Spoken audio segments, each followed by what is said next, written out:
বিষয় হলো আল্লাহ পাক রব্বুল আলামিন সর্বশক্তিমান। আল্লাহ পাক রব্বুল আলামিন প্রকৃত নিয়ন্ত্রণ ক্ষমতা রাখেন এবং নিয়ন্ত্রণ ক্ষমতা অনুযায়ী नियंत्रण प्रयोग करें। यानी हमारा एक अकीदा यह है कि अल्लाह हकीकी मुख्तार है, अल्लाह हकीकी तौर पर इख्तियार रखता है और उस इख्तियार के मुताबिक अल्लाह पाक अपने बंदों के ऊपर हुक्म अता करता है। ठीक তেমনি আমাদের আকিদা রাখতে হবে যে আল্লাহ পাক নিজ নবীগণ এবং রাসূলগণকে নিয়ন্ত্রণ ক্ষমতা প্রদান করেন আর আল্লাহর নবীগণ আল্লাহর কাছ থেকে পাওয়া নিয়ন্ত্রণ ক্ষমতাটা দুনিয়ায় প্রয়োগ করে। ये बहुत साफ अकीदा है, वाज़ेह अकीदा है। इसमें अगर इंसान सही से नहीं समझ पाता है तो वो गलती कर बैठेगा। हमारा ईमान बिल्कुल साफ, हमारा अकीदा बिल्कुल साफ है कि अल्लाह हकीकी इख्तियार रखता है, लेकिन जब अल्लाह ने अपने महबूब रसूलों को इख्तियार देता है तब वो अंबिया किराम उस इख्तियार के मुताबिक दुनिया में हुक्म अता करते हैं। ईमान और अकीदा के अंश अल्लाह के हबीब মুহাম্মদ আরবি সাল্লাল্লাহু আলাইহি সাল্লাম আমরা যে নবীর উম্মত আমাদের নবীকেও আল্লাহ নিয়ন্ত্রণ ক্ষমতা প্রদান করেছেন। यानी हमारा नबी हमारे आका मौला मुहम्मद अरबी सल्लल्लाहु अलैहि वसल्लम अल्लाह की तरफ से इख्तियार रखते हैं, वो मुख्तार कुल है अल्लाह के अता से और अल्लाह के अता से वो अपने इख्तियार के मुताबिक दुनिया में जिंदगी में अपने सहाबाए किराम के दरमियान और अपने उम्मत को भी हुक्म अता करते हैं। ये अकीदा किंतु रखते हैं আমাদের নবী পাওয়ারলেস নবী নয়, ক্ষমতাহীন নবী নয়, আল্লাহর দেওয়া ক্ষমতা অনুযায়ী আমাদের নবী পাওয়ারফুল। একমাত্র আল্লাহ হুকুম প্রদান করেন, কিন্তু আল্লাহ নবীগণকে হুকুম করার নির্দেশ দেন, তখন আমাদের নবী হুকুম প্রদান করেন। একদম সাফ পরিষ্কার আকীদা, এর মধ্যে কোনো হেরফের নেই। কিন্তু একটু বুঝতে ভুল হলে মানুষের ঈমান হারা হয়ে যায়। আমি কয়েকটা কোরআনে আয়াত এবং হাদিস দ্বারা প্রমাণ করব যে আল্লাহ পাক আমাদের নবীকে অধিকার প্রদান করেছেন, নিয়ন্ত্রণ ক্ষমতা প্রদান করেছেন, আর আল্লাহর দেওয়া ক্ষমতা অনুযায়ী আমাদের নবী ওই নিয়ন্ত্রণ ক্ষমতা প্রয়োগ করেছেন। পবিত্র কোরআন শরীফ সূরা নিসা আয়াত নম্বর 64 আল্লাহ পাক রব্বুল আলামিন ইরশাদ করেন, فلا وربك لا يؤمنون حتى يحكموك فيما شجر بينهم ثم لا يجدوا في أنفسهم حرجا مما قضيت ويسلموا تسليما। তারা মুমিন হতে পারবে না, লা ইউমিনুন, তারা মুমিন হতে পারবে না হাত্তা ইউহাক্কিমুকা ফীমা শাজারা বাইনাহুম, যতক্ষণ না পর্যন্ত হে নবী আপনাকে তারা নিজেদের বিবাদে মীমাংসার জন্য বিচারক হিসেবে নির্ধারণ না করে দেবে। সুম্মা লা ইয়াজিদু ফি আনফুসিহিম হারাজান মিম্মা কাদাইতা, এবং আল্লাহ আপনার দেওয়া ফয়সালার উপরে নিজের অন্তরে কোন রকমের কোনো কিন্তু রাখবে না। ওয়াইসাল্লিমু তাসলিমা, এবং মন থেকে আন্তরিকভাবে মাথা নত করে আপনার ফয়সালাটা মেনে নেবে। ये कुरान कहता है, अल्लाह ने फरमाया कि मोमिन नहीं हो सकते जब तक महबूब आपको लोग अपने फैसले के लिए हकम ना बना ले, और आप जब फैसला करते तो आपके फैसले को दिल से मान ले, अपने दिल में कोई कची ना रखे। तो कुराने आयात দ্বারা কি বোঝা গেল যে আমরা আমাদের মীমাংসার জন্য কোন বিবাদ তার মীমাংসার জন্য তার সমাধানের জন্য আমরা আল্লাহর নবীর দরবারে যাব, আল্লাহর নবীর হাদিস মোতাবেক আমরা ফয়সালা নেব।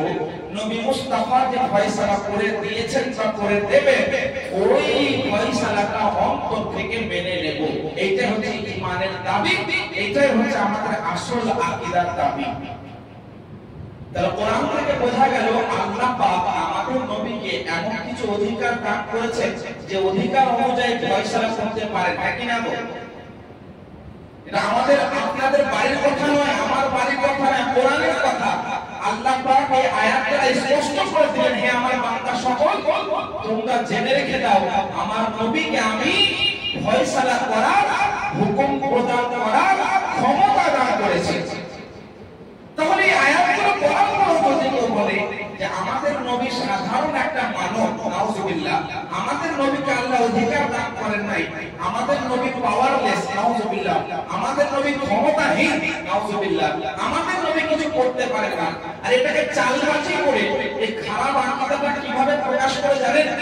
আল্লাহ তো একমাত্র ক্ষমতা রাখেন, তোমরা নবীর জন্য ক্ষমতা প্রকাশ করো, নবীর জন্য ক্ষমতা দাবি করো, এটা তো শিরক।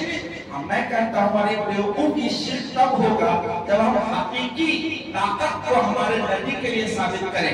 हम इस इख्तियार को अल्लाह के अता से ताबीर करते हैं कि अल्लाह ने जो इख्तियार दिया है वो इख्तियार हमारे मुस्तफा रखते हैं। एक स्पष्ट अकीदा। এবার আমি কয়েকটা হাদিস দ্বারা প্রমাণ করব যে আল্লাহ পাক আমাদের নবীকে কেমন ভাবে অধিকার দান করেছেন। মুসনাদে ইমামে আহমদ ইবনে হাম্বল, এটা এমন একটা হাদিস গ্রন্থ যেখানে 40,000 হাদিস লেখা আছে।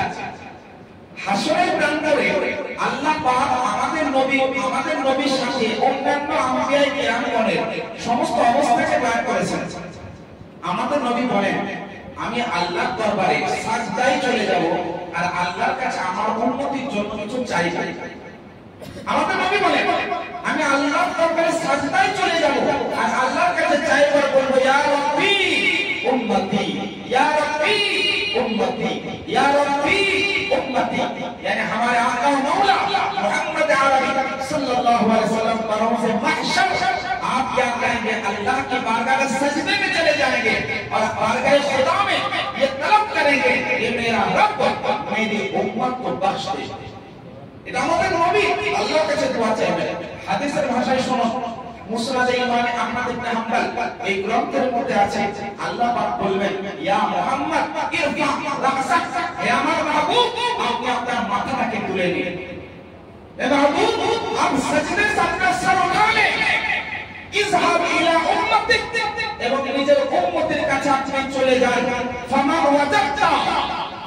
ওয়াজাদতা ফি কলবিহি মিথকাল হাববাতিন মিন খারদালিন মিনাল ঈমান, এবং আপনার উম্মতের মধ্যে যার অন্তরে শস্যের দানার সমতুল্য ঈমান পেয়ে যাবেন, আদখিলহুল জান্নাহ, আপনি তাকে জান্নাতে নিয়ে চলে যাবেন। সুবহানাল্লাহ। ये हदीस मुबारक है कि अल्लाह की तरफ से हमारे महबूब सल्लल्लाहु अलैहि वसल्लम से कहा जाएगा, इरफा रासक फदहब इला उम्मतिक, आप अपने सर मुबारक को उठा लें और अपने उम्मत के पास चले जाएं। फमन वजदता फी क़ल्बी, और जिसके दिल में आप मिथक़ाल हब्बतिन मिन खर्दलिन मिनल ईमान, जिसके अंदर आप एक दाना के बराबर ईमान देख लें, फादखिलहुल जन्नह, उसे आप जन्नत के लिए चले जाएंगे। আল্লাহ রাসূল সাল্লাল্লাহু আলাইহি ওয়াসাল্লাম বলেন, আমি তখন আমার উম্মতকে দেখবো যে উম্মতের কাছে অল্প পরিমাণ স্বল্প পরিমাণ ঈমান থাকবে, আমার উপর ঈমান আনা অবস্থায় দুনিয়া ছাড়বে, আমি তাকে জান্নাতে নিয়ে যাব। तो अगर इख्तियार हमारे नबी को नहीं दिया जाता तो क्या जन्नत में ले जा सकते थे?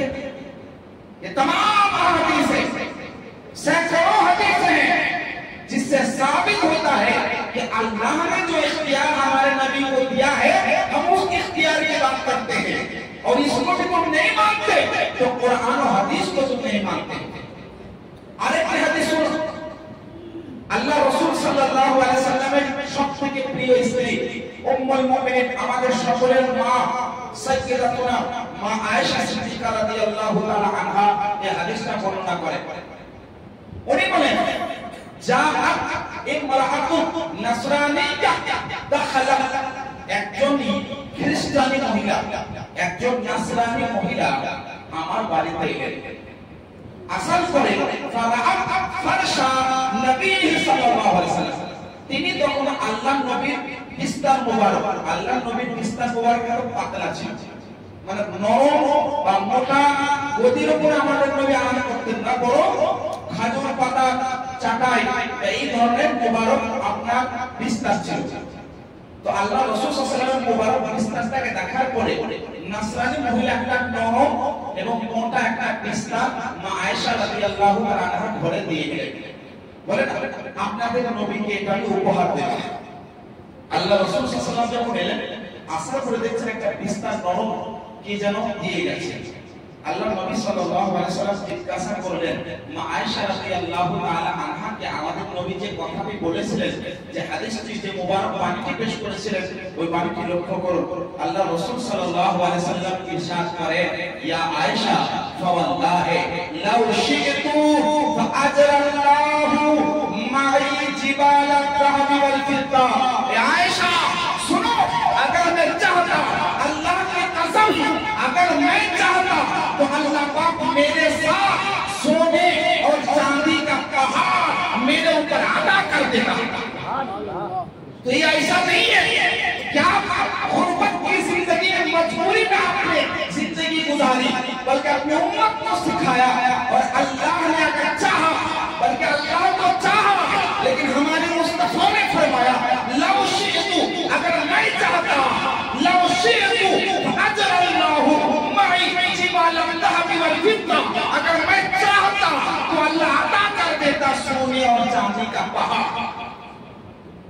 तो अल्लाह पाक रब्बुल आमीन আমাদের নবী মুস্তাফাকে সোনা এবং চাঁদের পাহাড় দান করে দেবে যদি আমাদের নবী চাইতেন, যদি আমাদের নবী বলতেন, যদি আমাদের নবী ইচ্ছা করতেন, যদি আমাদের নবী এমন আন্তরিক কোন চাহত, কোন খাহিশ রাখতেন, আল্লাহ দান করতেন। তো আল্লাহ পাক রব্বুল আলামিনের তরফে আমাদের নবী সাল্লাল্লাহু আলাইহি ওয়াসাল্লামকে ইখতিয়ার দান করা হয়েছে, এই অধিকার প্রদান করা হয়েছে। আমাদের রাসূল সাল্লাল্লাহু আলাইহি ওয়াসাল্লামকে ইখতিয়ার দেওয়া হয়েছে। আশরায়ে মুবাশশারা জানে, আশরায়ে মুবাশশারা মানে এমন 10 জন প্রিয় ব্যক্তিত্ব যাদেরকে দুনিয়াতে জান্নাত প্রদান করা হয়েছে, যাদেরকে দুনিয়াতে জান্নাতি হওয়ার সংবাদ দান করা হয়েছে। হযরত মুহাম্মদ আরবি নবী আল্লাহ দো জাহান সাল্লাল্লাহু আলাইহি ওয়াসাল্লাম একদা উনি বলছেন, হযরত আবু বকর সিদ্দিক রাদিয়াল্লাহু আনহু বলেন, আল্লাহ রাসূল সাল্লাল্লাহু আলাইহি ওয়াসাল্লাম বলেন আবু বকর ফিল জান্নাহ। হযরত ওমর ফারুক রাদিয়াল্লাহু আনহু আসেন, আল্লাহ নবী বলেন ওমর ফিল জান্নাহ। হযরত উসমান গনি রাদিয়াল্লাহু আনহু বলেন আল্লাহ নবী বলেন উসমান ফিল জান্নাহ, ওয়া আলী ফিল জান্নাহ, ওয়া যুবাইর ফিল জান্নাহ, ওয়া তালহা ফিল জান্নাহ, ওয়া সাঈদ ফিল জান্নাহ, ওয়া সা'দ বিন আবি ওয়াক্কাস ফিল জান্নাহ। আল্লাহ নবী 10 সাহাবীকে যখন ওরা মসজিদে নববীতে আসেন, আল্লাহ নবী ইশারা করে বললেন আবু বকর হলো জান্নাতি, ওমর ফারুক হলো জান্নাতি, উসমান গনি হলো জান্নাতি, আলী হলো জান্নাতি, তালহা হলো জান্নাতি, সাঈদ হলো জান্নাতি, সা'দ হলো জান্নাতি। 10 সাহাবীকে আল্লাহ নবী দুনিয়াতে জান্নাতি হওয়ার সনদ এবং সার্টিফিকেট প্রদান করে দিয়েছেন। अरे बेवकूफो, ये हदीस मुबारक सही है और सही सनद के साथ मरवी है। हमारे आका ने दुनिया में अल्लाह की अता करदा इख्तियार को इस्तेमाल किया, और आपने फरमाया अबू बकर भी जन्नती है, उमर फारूक भी जन्नती है, उस्मान गनी भी जन्नती है, मौला कायनात भी जन्नती है, तलहा भी जन्नती है। 10 सहाबाए किराम को जन्नती होने की बिशारत दी। এই হাদিসগুলো পড়ার পরেও যদি কোনো ব্যক্তি বলে না আমাদের নবী কোনো অধিকার রাখে না, তো তারা হাদিসগুলোর অস্বীকার করছে না করে না, কোরআনের আয়াত অস্বীকার করছে না করে না। আর একবারের জন্য মুহূর্তের জন্য আমরা এরকম কোন আকীদা রাখি না যে আমাদের নবী সব ইখতিয়ার নিজে থেকে রাখেন। हम कभी भी एक लम्हा के लिए ये अकीदा नहीं रखते हैं कि हमारे नबी तमाम इख्तियार खुद से रखते हैं, बल्कि तमाम इख्तियार अल्लाह ने हमारे नबी को अता किया है। सैयदों को सैयद आला हज़रत रज़ियल्लाहु अन्हु वो मुख्तार कुल है, जिसे जो चाहे अता कर दे। हमारे नबी के अल्लाह पाक समस्त कुल कायनात के इख्तियार का अधिकार का नियंत्रण ক্ষমতা প্রদান করেছেন। আর আমাদের নবী আল্লাহ দেওয়া নিয়ন্ত্রণ ক্ষমতা প্রয়োগ করেছেন আর দুনিয়াতে যাকে জান্নাতি হওয়ার সনদ দিয়েছেন ওই ব্যক্তি জান্নাতি হয়ে গেছে। এরকম ভরি ভরি হাদিসে মোবারকের মধ্যে দলিল পাওয়া যায় যেগুলো থেকে আমাদের রাসূল সাল্লাল্লাহু আলাইহি ওয়াসাল্লামের অধিকার প্রমাণ হয়। আমি কয়েকটা আরো বলে দিই।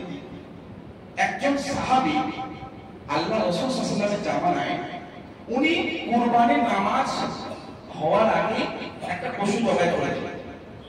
আল্লাহ নবী বলেন যারা নামাজের পূর্বে কুরবানি করলো ওটা কুরবানি হলো না, ওটা খাওয়ার জন্য গোশত হলো, কুরবানি হলো না।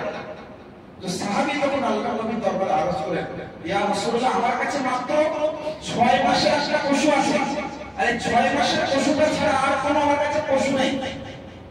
আল্লাহ রাসূল সাল্লাল্লাহু আলাইহি ওয়াসাল্লাম বলেন, এ আমার সাহাবী এই 6 মাসের পশুটা তুমি জবাই করে দাও, তোমার কুরবানি হয়ে যাবে। এটা তোমার জন্য খাস, তোমার পর অন্য কোনো সাহাবীর জন্য আর অন্য কোনো উম্মতের জন্য জায়েজ হবে না। आपको मालूम है अगर गाय है तो कम से कम 2 साल उसकी उम्र होनी चाहिए, अगर ऊंट है तो 5 साल उम्र होनी चाहिए, बकरी या दुम्बा है तो 1 साल उम्र होनी चाहिए। और हमारे नबी ने एक सहाबी के लिए खास इख्तियार दिया, अगर तुम्हारे पास वो फुला जानवर है तो तुम्हारे लिए हो जाएगा। ये नबी कह रहा है, ये नबी मुस्तफा ने फरमाया। तो अल्लाह पाक जो ने हमारे नबी को अधिकार ना दिए तो একই ধরনের হুকুম একজন সাহাবীর জন্য বিশেষভাবে কেন হুকুম দিলেন যে তোমার জন্য জায়েজ হয়ে যাবে না? আমাদের নবীকে তো আল্লাহ অধিকার দিয়েছিলেন বলেই তো যে যাও তোমার জন্য এটা খাস, তোমার জন্য এটা হয়ে যাবে, বাকি সমাজ করা হবে। আমি একটু উদাহরণ দিই। মনে করুন কোন একটি জায়গায় অ্যাডমিশন সিস্টেম কি এমন রুলস মানতে হবে, তা না হলে তার অ্যাডমিশন হবে না। ওই রুলস গুলো পাওয়া গেলে, শর্তগুলো পাওয়া গেলে তুমি অ্যাডমিশন তোমার হবে। এটা একটা রুলস, কমন রুলস, মানে সবার জন্য সবার একটা নিয়ম। কিন্তু আপনার কাছে যদি সুযোগ থাকে, আপনার কাছে যদি এমন কোনো অধিকার থাকে, তো আপনি এমন বিশেষ কোনো ব্যক্তি যার মাধ্যমে সমস্ত সংস্থাটা চলে, তার জন্য আপনি স্পেসিফিক কোনো রুলস বানালেন যেটা আপনার জন্য বটে, আপনি অ্যাডমিশন নিতে পারেন, বাকির জন্য না। এটা কখন আপনি পারবেন? যখন আপনার কাছে পাওয়ার থাকবে, যখন আপনার কাছে ক্ষমতা থাকবে, যখন আপনার কাছে অধিকার থাকবে। যদি পাওয়ার না থাকে, ক্ষমতা না থাকে, তাহলে এটা পারবেন? এটা কোনোদিন পারবে না। কিন্তু রুলস মেনে চলতে হবে। কিন্তু রুলস তৈরি করে কে? যে অধিকার রাখে। তো জানতে হবে মহান আল্লাহ রব্বুল আলামিন সব উম্মতের জন্য রুলস বানিয়েছেন, নিয়ম বানিয়েছেন। আল্লাহ পাক আমাদের নবীকে দান করেছেন, আর এটাও দান করেছেন, হে মাহবুব आप जिसे चाहे जिस तरह चाहे अता करते, ये इख्तियार भी हमारे नबी को अल्लाह ने दिया। আরেকটা হাদিস হযরত খুযাইমা রাদিয়াল্লাহু আনহু, একজন সাহাবী নাম হযরত খুযাইমা। এই সাহাবী কে জানেন? একদা আল্লাহ রাসূল সাল্লাল্লাহু আলাইহি ওয়াসাল্লামের সম্পর্কে এসেছে, আল্লাহ নবী একজন ইহুদি ব্যক্তির কাছে সম্ভবত কিছু একটা জিনিস ক্রয় করেছিলেন, আর ওই ইহুদি ব্যক্তি অস্বীকার করেছে। ইহুদি ব্যক্তি বলছে না, আপনি আমার কাছে ক্রয় করেন নাই। লম্বা একটি হাদিস, আমি সংক্ষিপ্ত উদাহরণের জন্য পেশ করছি। আল্লাহ রাসূল সাল্লাল্লাহু আলাইহি ওয়াসাল্লামকে তখন ব্যক্তি বলে, আপনি সাক্ষী প্রদান করুন, সাক্ষী পেশ করুন যে আপনি ক্রয় করেছেন আমার কাছে। তো আল্লাহ রাসূল সাল্লাল্লাহু আলাইহি ওয়াসাল্লামের একজন সাহাবী হযরত খুযাইমা রাদিয়াল্লাহু আনহু, ইনি বললেন, ইয়া রাসূলুল্লাহ, ইয়া হাবিবাল্লাহ, আমি সাক্ষ্য প্রদান করছি যে আপনি অমুক ব্যক্তির কাছে ওই জিনিসটা ক্রয় করেছেন। আল্লাহ রাসূল সাল্লাল্লাহু আলাইহি ওয়াসাল্লাম বলেন, কেমান শাহিদা খুযাইমা ফাশাহাদাতু রাজুলাইনি। আল্লাহ নবী বলেন, এই আজকের পর থেকে খুযাইমা আমার এই সাহাবী যদি কারোর জন্য সাক্ষ্য প্রদান করে, এই দুইজন পুরুষের সমতুল্য, এর সাক্ষ্যটা গ্রহণযোগ্য হবে।